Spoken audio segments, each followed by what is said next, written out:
আজি ইহঁতৰ স্কুল বন্ধ সেইকাৰণে ৰাতিপুৱা যেনিবা দৌৰা-দৌৰি কৰিবলগীয়া নাই তথাপিও মই সোনকালেই উঠিছো নহলে কি হয় স্কুল বন্ধ বুলি যদি শুই থাকো তেতিয়া ৰাতিপুৱাৰ যোনখিনি ৰুটিন সকলোবোৰ খেলিমেলি লাগি যায় আৰু উঠি এতিয়া মুখ হাত ধুই আহিলো আজি এপল সাইডাৰ খাব লৈছো গৰম পানীৰ লগত এটো মই বহুত বছৰৰ পৰা খাই আহিছো ওয়েট লস কৰাত বহুত বেছি হেল্প কৰে আৰু এতিয়া বহিলৈ পানী গ্লাস খাই ললো আৰু এক কাপ গ্ৰীণ টি মই হিজিবলৈ থৈ দিছো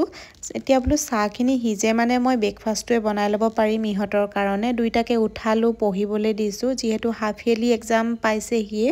আৰু ৰুটি সবজি ইহঁতক বলো বনাই দিম মায়ে আকৌ অকমান ভাত খাব সেইকাৰণে আটা একেবাৰে কমকে মঠিছো মই আৰু এয়া ৰুটি বেলি থাকোতে ইহঁতৰ আকৌ আহিলে কথা এয়া জলপান খাই বুলে এয়া এনায়কৰ ঘৰৰ পৰা মহৰ দৈ দিছিলে দৈখিনি দেখা পোৱাৰ পৰাই জলপান খাবলৈ উৎপাত কৰি আছে আৰু এয়া মানে জলপান হেতি মুড়ি চিৰা গুৰ এনেকে খাম বুলি ক'লে হেয়া এতিয়া দুইটাকে দিব লৈছো বেলেগ মাখতে আপত্তি কৰে যে লৰা ছোৱালী আমাৰ একো নাখায় আমাৰ হলে খাই দে ইহতি মানে হেবিলাক লোকধাক নাই আৰু আমাৰ ইহতি খায় এতিয়া জলপানো খাব আকৌ ৰুটিও খাব দে ৰুটি মই বনালো সকলোখিনি ৰেডি কৰি এতিয়া মই এক্সাৰসাইজ অকমান কৰি লবলৈ আহিছো যেহেতু ৰাতিপুৱাৰ এটো মোৰ এটা ৰুটিনৰ পাৰ্ট হয় মই আধা ঘন্টা বা 1 ঘন্টা এক্সাৰসাইজ কৰো আৰু কৰি লৈ এতিয়া মোৰ কাৰণে ব্ৰেকফাষ্টটো মই ৰেডি কৰিব আহিছো মই আকৌ আজি ৰুটি নাখাও এয়া ওটছ লৈছো ওটছত গৰম পানী দিলো আৰু ড্ৰাই ফ্ৰুটছ কেটামান দি দিছো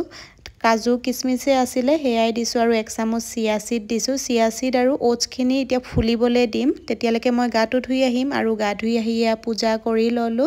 আৰু তেতিয়ালৈকে ধুনিয়াকে এয়া ওটছ আৰু চিয়া সিড খিনি ফুলি গল ইয়াতে এয়া কল দি দিছো এটো মোৰ সবতছে ফেভাৰিট ব্ৰেকফাষ্ট হয় মই বহুত বেছি ভাল পাওঁ এয়া খাই এতিয়া এয়া খাই লওঁ ধুনিয়াকে ব্ৰেকফাষ্ট কৰি লৈয়ে মই ভাত বনাই আছিলো তেতিয়াতে আকৌ পাৰ্সেলটা আহিলে ইয়াতে কি আছে দেখাই আছো ৰব মই মানে এওক বাৰ্থডেত কি দিম ভাবি নেপাই এমেজনত এটো অৰ্ডাৰ কৰিছিলো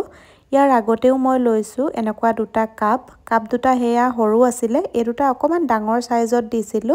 ইমান ধুনিয়া কোৱালিটিৰ আহিছে এও মানে এনেকুৱা ট্ৰান্সপাৰেন্ট কাপত চাহ খাই খুব ভাল পায় হেতু কাৰণে অৰ্ডাৰ কৰিছিলো আৰু মানে নিশ্চিন্ত হৈ লব পৰা যায় ইমান ধুনিয়া হয় কাপ কিটা এমেজনৰ পৰা বহুত ভাল কোৱালিটিৰ মানে কাপ হক গ্লাছ হক এবিলাক আহে আৰু কাপ কিটা দেখা পাই মই মানে ৰখিবই নেলো তেও ভাগতো থৈ দিছো মই 1 কাপ গ্ৰীণ টি বনাই লৈছো ইমান ধুনিয়া চাও কাপ কিটা কোৱালিটিও ইমান ধুনিয়া আৰু সাইজটো ইমান ডাঙৰ আহিছে ইয়াতে মানে ব্ৰেকফাষ্ট কৰিবলৈ সুবিধা হ'ব ওটছ বা কৰ্নফ্লেক্স খাবৰ কাৰণে আৰু ইমান ধুনিয়া হয় লিংকটো লাগিলে কব মই দি দিম